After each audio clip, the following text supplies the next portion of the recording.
Alambadi ಜೋತೇನಹಳ್ಳಿ VSSN ಎರಡನೇ ಅವಧಿಗೆ ಅಧ್ಯಕ್ಷರ ಚುನಾವಣೆ ನಿಗದಿಯಾಗಿದ್ದು, ಅದರಂತೆ ಮೊದಲು ಏನು ಮಾತುಕತೆ ಆಗಿತ್ತು ಅದರಂತೆ ಇವತ್ತು ನಾರಾಯಣಪ್ಪನವ್ರನ್ನ ಅವಿರೋಧವಾಗಿ ಅಧ್ಯಕ್ಷರನ್ನಾಗಿ ಆಯ್ಕೆ ಮಾಡಿರ್ತಾರೆ.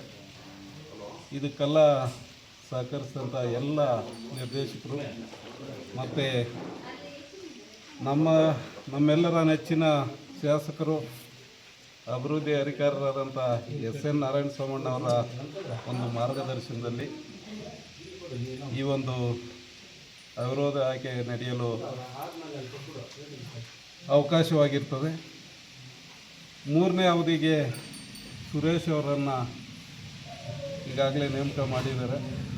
ಅವ್ರದ್ದೇನು ಅವಧಿ ಮುಗಿಯಿತೋ ಮೂರನೇದಾಗಿ ಸುರೇಶ್ ಅವ್ರನ್ನ ಅಧ್ಯಕ್ಷರನ್ನಾಗಿ ಶಾಸಕರು ಮತ್ತು ಎಲ್ಲ ನಿರ್ದೇಶಕರು ಮುಖಂಡರು ಸೇರಿ ತೀರ್ಮಾನ ಮಾಡಿರ್ತಾರೆ.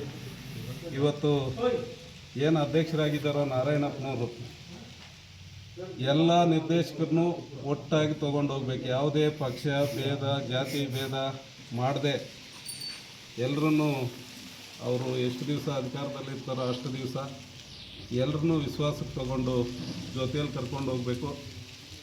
ಪಕ್ಷ ಬೆಳೆಸೋದ್ರಲ್ಲಿ ಅವರು ಪ್ರಮುಖ ಪಾತ್ರ ವಹಿಸಿ ಇನ್ನೇನು ಕೆಲವೇ ದಿನಗಳಲ್ಲಿ ಗ್ರಾಮ ಪಂಚಾಯತಿ ಚುನಾವಣೆ ಬೇರೆ ಬರ್ತಾಯಿದೆ.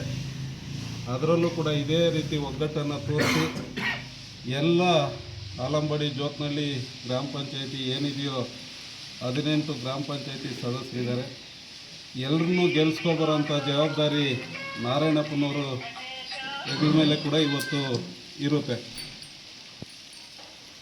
ಅಂತ ಹೇಳ್ತಾ, ಇದು ಗ್ರಾಮ ಪಂಚಾಯತಿ ಚುನಾವಣೆಗೆ ದಿಕ್ಸೂಚನೆ ಅಂತ ಹೇಳ್ತಾ ಇದ್ದೀವಿ. ಯಾಕಂದರೆ ಇವತ್ತೇನು ಅವಿರೋಧವಾಗಿ VSSನಲ್ಲಿ ಜೈಬೇರಿ ಅಂತ ಬಾರಿಸಿದ್ದೀವಿ, ಅದೇ ರೀತಿ ಗ್ರಾಮ ಪಂಚಾಯತಿಯಲ್ಲಿ 18ಕ್ಕೆ 18 ಕೂಡ ಗೆದ್ದು SN ನಾರಾಯಣಸ್ವಾಮಣ್ಣವರು ಅಭಿವೃದ್ಧಿಪಡಿಸ್ತಕ್ಕಂಥ ಕೆಲಸಗಳಿಗೆ ನಾವು ಅದಕ್ಕೆ ಪ್ರತಿಫಲ ಕೊಟ್ಟೇ ಕೊಡ್ತೀವಿ ಅಂತೇಳಿ ಈ ಸಂದರ್ಭದಲ್ಲಿ ಎಲ್ಲರ ಮುಖಾಂತರನೂ ಹೇಳ್ತಾ ಇದ್ದೀವಿ.